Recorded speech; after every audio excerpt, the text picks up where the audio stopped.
Welcome to Sam Roberts Wrestling Podcast. Here is Sam Roberts. And Hype Girl, Katie Linendoll. Well, we're here, Sam Roberts, of course, and Katie Linendoll at WrestleMania Access Radio Row. And joining us right now is Charlotte from NXT. Charlotte, what's the haps? Woo! Sorry, I had to. Yes! No, I'm so excited. It's awesome. You're excited. Katie Linendoll literally just told me 10 minutes ago while we were on break that she just met you in the bathroom, and she was super psyched about it. It's so awkward, man. You know, she's in the bathroom getting her like 2 minutes of peace. Everybody, the guy actually asked her if he could follow her into the bathroom, and then I was like, "Poor girl, just needs 2 minutes." And I was like, "I think you're awesome. I hope we get to talk to you. Got to go by. Good talk." Can I tell you? Speaking of bathrooms, and I'll let you get to asking all your questions though. My greatest wrestling bathroom moment was 2 years ago at WrestleMania 20. Everybody has a wrestling bathroom moment, don't they? Yeah. 2 years ago at WrestleMania 29, I was sitting up in the Friends and Family box at MetLife Stadium, and I went to use the restroom when Diddy was performing, as I think most people did, and I looked, and there's 3 urinals. There were 3 urinals, and to my right was the Iron Sheik, and to my left was the Nature Boy, Ric Flair. And I said, I'll never be... Could you actually go to the... Yeah, could you piss? That's impossible. Yeah. I was like, I don't know if I should be trying to get somebody to take a photo. I don't know if I should be peeking. I don't know how to handle this scenario. But I was able, if you're asking, everything came out fine. Oh, okay, good. Yeah. That's good. That's a moment of pressure. Yeah. Oh, yeah. Oh, it was. It was like having a kidney stone. All right, so talk I about was making my cheeks hurt because I'm laughing so hard. an icon sitting next to us here. You have thanks. a big legacy to live up to. I have to tell you, I am such a Flair fan. My Wi-Fi network at home is Ric Flair Woo. And then, to make things worse, my email account is ricflairforlife@yahoo.com. Feel free to email. And it's real awkward when you get a register and they're like, "Hey, what's your email?" And I'm like, "That's Ric Flair for life." Yep, with a 4. Like 4 horsemen. There's no K in there. Life@yahoo.com. Again, cool, good talk.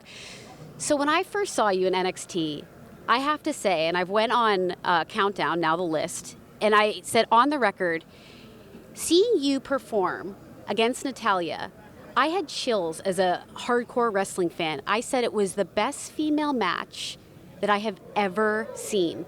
And I thought, here's this girl that has to live up to this legacy. She comes out and proves herself and kicks ass. Power to you. Oh, you're making me emotional. Oh, thank you. Well, obviously everyone knows that I'm not shy to talk about it. That was a really tough year for my family. And a lot of that match had to do with Natalya took me to the side. And, she was a generation wrestler, so she had she dealt with a lot of things that I dealt with. You're only here because of your name. You don't deserve this, or... a lot of people at that time had no idea what to expect from me. Right. Because I was so fresh. I'd maybe had 30 matches. We killed it. She goes, just listen to me. And I will forever be, she put me on the map. B, she believed in me. And she brought something out in me that I didn't know that I had. And to have my dad watch, oh my God. I just get so emotional just thinking of you're how... giving me chills thinking about it. He was just so proud. And I, honestly, that was... Yeah, it turned into something way more than I ever dreamed or pictured. So that's why I'm so taken back by thank you for all the nice things you said about the match. But for me, it was that first opportunity, because I only had a couple of matches prior to that match. So many people were like, why is Charlotte getting this opportunity for the title? Why isn't it Bailey or Sasha Banks or Emma or someone? But it was my opportunity to show the world that, yes, I'm Ric's daughter, but no, I want this. Please just, give me a chance to show you how bad I want it. So these opportunities in life where you have the chance to either, excuse my language, fucking nail it. Yeah. Or not, and you nailed it. Yeah. And I also was very impressed by no interference. Everyone expected interference during that match. You two took it on, just you two, one-on-one, and it didn't need the interference. No, and I think a lot of people were scared too, just because my dad's, he's so larger than life. You know, oh, is Rick really going to outshine? And this is where we're supposed to be, you know, this is Charlotte's stage, you know, to Charlotte, you know, to show the world that she's Charlotte. But then you have Ric Flair out there, and then you have Bret Hart standing on the other side, and then everyone's like, oh, the Bret Hart story with the, you know, Flairs don't like Harts and Harts don't like Flairs. Sure. There was so much, if you really look at the depth of that match and how much history there was really there between, I mean, if you think of my dad and Bret, I mean, they didn't have the greatest relationship. I think actually that match alone brought them close again. But no, I mean, Natty will go down as one of the greatest wrestlers of all time. Hands down. I mean, so yes, could she take the spotlight? Absolutely. But she knew, like, she's that good that she knew how fresh I was, how young I was, my strengths, my weaknesses. And she goes, just listen to me. And that's how we did it. And how big of a deal is it? Because like you said, Natty is one of the best female wrestlers of all time, and people knew that going into that match. How big of a deal is it now that you're on NXT, which is supposed to be developmental, and We're a brand. Right. But you're wrestling other NXT women like Sasha Banks, Who will also go down as one of the greatest. Bailey will go down. Becky Lynch will go down. But people are saying that these women's matches that are done strictly by NXT women are going to be headlining pay-per-views one killer. day. We will headline a pay-per-view one day. Why is it? What was the change so dramatically? Because there was a time in WWE where the Divas division was pretty much just kind of supermodels that were struggling in the ring for 5 minutes to break up a main event. Now, you know, especially in NXT, the women's division is something that people are actually looking forward to, and they're real matches and arguably some of the best on the card. Is it having Sarah Del Rey there to train? Is it just a different philosophy? Well, okay, for me, I had no wrestling experience. So Sarah Del Rey has been the biggest part of, other than my dad, has been the biggest part of my career. Like, she has been hands-on. I mean, I started 3 months before she got there, but she has been hands-on with me since she got there. So credit to her. And then also a lot of people don't realize I got thrown into the deep end. When I got there, it was Paige, it was Emma, Shaw Guerrero is no longer there. Audrey Marie is no longer there. Ivelisse is no longer there. Buggy Nova is no longer there.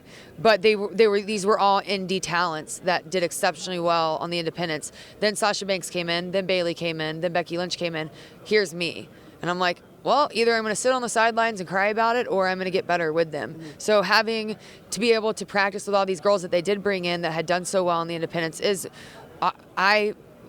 I contribute to them being good. That's what I mean. You have to rise up to your level. Yeah. So that's, I think, where a lot of my progress has come in, is just working with women who have had so much experience already.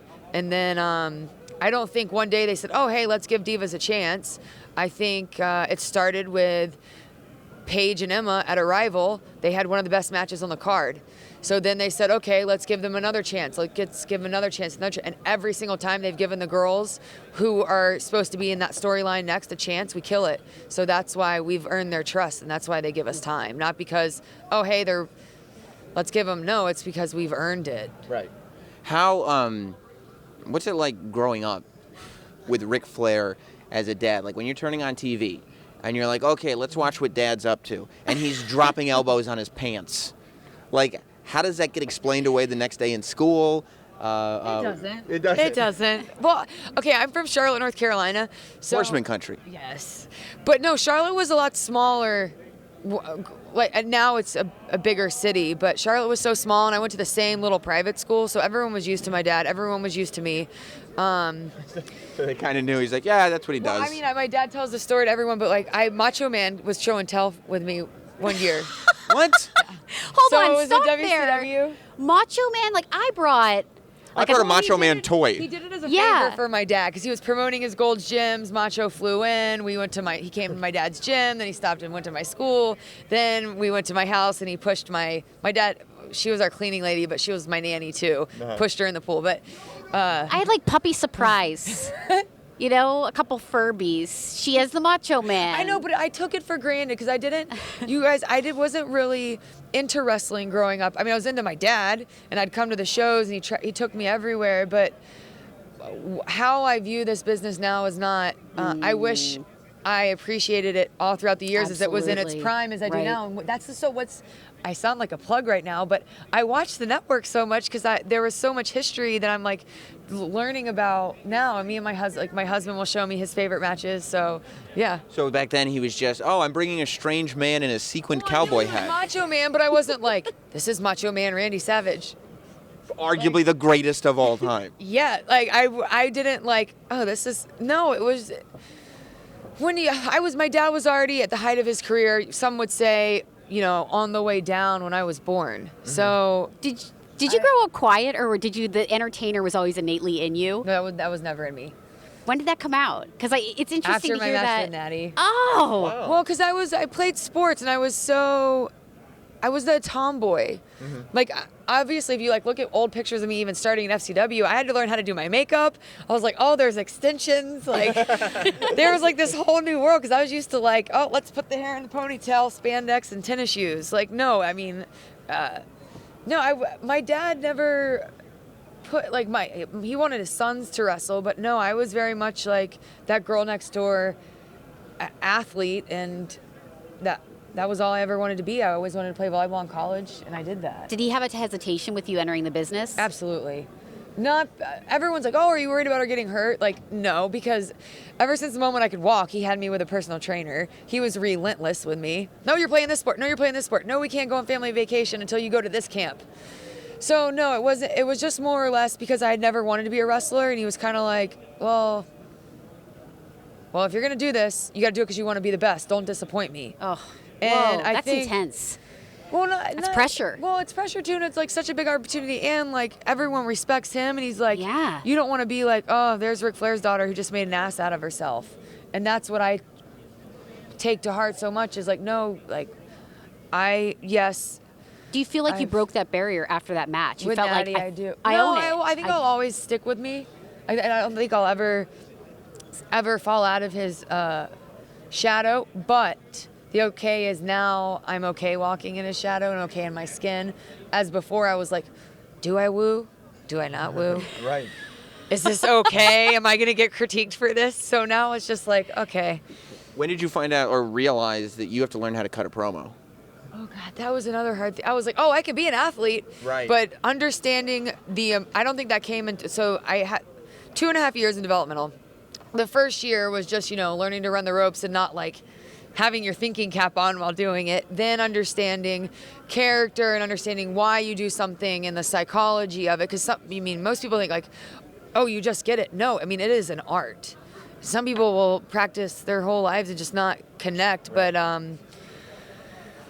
When I realized that people relate to you more when you can give them emotion, that's when it started clicking, because I never was into acting, so I didn't understand that. But I'm like, okay, be you, and then how would Charlotte act? Because Charlotte is an extension of me, not the arrogance or whatever, but how would she act, or how would she feel in that moment, and then putting that with your story. I didn't get that for a year. How old? Bailey does that so well, I have to admit. She's one of my favorite characters to watch in terms of, Character? well, just people relating to her. Right. Not necessarily her character, but just there's not another character out there that I can think of that the fans just love her. I mean, I talk about main roster and NXT, she is one of them, and they feel like they understand her walk and path, and just because she is she always wanted to be a diva. She loved wrestling. She tells a story that she wanted a Hardy Boys shirt, and her mom gave her a Carolina shirt instead because they were from the Carolinas. No, but she reminds me of that person understanding that you have to connect with the crowd. Right. How old were you when you first saw the "My shoes cost more than your house" promo? I think he says that on a normal day. So it was just something in your house. No, yeah. No, I think he says All right. quotes like that. Well, Actually, we were taking a picture yesterday with a bunch of fans, and he was like, someone goes, "Can I get a picture with you?" And he goes, No. I don't have my suit on. I'm like, oh my God, Dad, you are such a queen. Well, then, I don't even...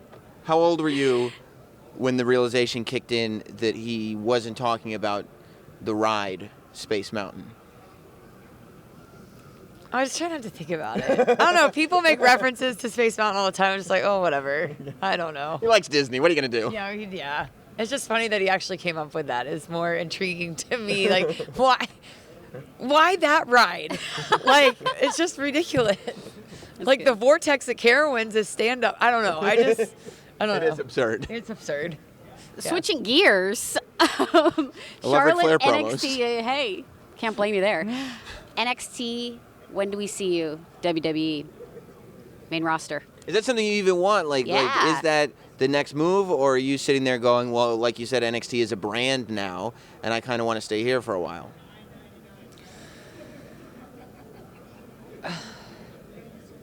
It's mixed emotions just because I grew with NXT. I grew as a person with NXT, the talent, the brand, and now they're skyrocketing. So when I do leave, I'll be like, oh, I want to be a part of that skyrocket because I helped that. But no, like I have new goals. I want to main event a pay-per-view. I want to show, because I know, not that NXT's audience is limited, but I do want to get on that grand stage and I want to kill it. And I want to take that division to another level. And that's my goal and my dream. And I think every opportunity Triple H lets me come back and work on NXT, I will. But no, like I think that's the next. Actually, there's so much new blood in NXT with women that are ready to debut that need to be seen. Like I feel like my time, either I don't know. I'm happy either way. Let's put it that way. But you're ready to go now. I have ambition I have goals that I want to do on the main roster. Who on the main roster do you want to work with? I mean, it's, the Bellas are great, but I want to work Natty one more time. Yeah. Because she beat me on Raw. I beat her in NXT, so it's 1-1. I would like to work Natalya one more time. What was that like for you going up to Raw? Because it was you only had a couple minutes. It was just a different thing. I mean, I think that's when people say give divas a chance. It's at least give us the time to do something. What was it like for you doing that match on Raw and it just being a totally different thing? Well, I argue with people about it because we had 4 minutes, but we still got our characters across, the story across in 4 minutes. So, and for me, it was more or less, I had that, I am so proud of NXT. Like, I should walk around in my NXT jacket all the time. But I walked out on Raw with the NXT women's title. So just to be able to show the audience and the viewers who are watching, I'm like, NXT is where it's at. Like, Right. So I looked at it more, I wasn't like, oh, it's only 4 minutes. But even in those 4 minutes, we did a couple reversal. I mean, we were able to wrestle, but it was, I still think we were able to. Would I have wanted 30 minutes? Absolutely. But Everybody wants 30 minutes. Everyone wants, yeah. But it was still, we did what we needed to. It still leaves you optimistic about going to the main roster. It didn't Absolutely. shake you. No, it didn't. Not at all. Well, listen, Charlotte, I mean, did you get everything out that you wanted to get, Katie? This is a big Amazing. moment for you. Amazing. Katie's been doing a whole bunch of wrestling shows lately, like whether it's a podcast or whether it's stuff for the WWE Network. And I swear to you, I keep track of her. And every time anybody asks her about a match, she says, Alicia Fox versus Melina. No, I'm just kidding. She says, your match with Natty. Every single Unreal. time. I bet that would be a good match, though. Alicia Fox versus Melina? Yep. Right, today. I want the rematch. You natty. Me too. Yeah. Looking On a forward to it. pay-per-view. I want the rematch, Absolutely. too. On a pay-per-view. Yeah. Deserves I'd it. be honored to work any of the girls on the main roster. I want that to the whole one more time with Natty. Yeah. And on a pay-per-view where that wide audience can see that Yeah. performance. Absolutely. See what's going on? Well, they can see it for $9.99 on the network at Give any us a point. woo. You gotta sign us out with a woo. Woo! Sometimes they're terrible because my voice. My voice. That wasn't better. Oh, That was good. That was good. Yeah, wow, you've learned technique. Oh, gosh, sometimes I do it in the ring. And it's like, oh. And like, luckily the fans are out there doing it. I'm like, oh, that sounds bad. Yeah, I wish I hadn't done that. Yeah, I wish I had just acted like I was gonna do it, and then they do it. Well, thanks so much, Charlotte. Awesome. Thank you. Yay.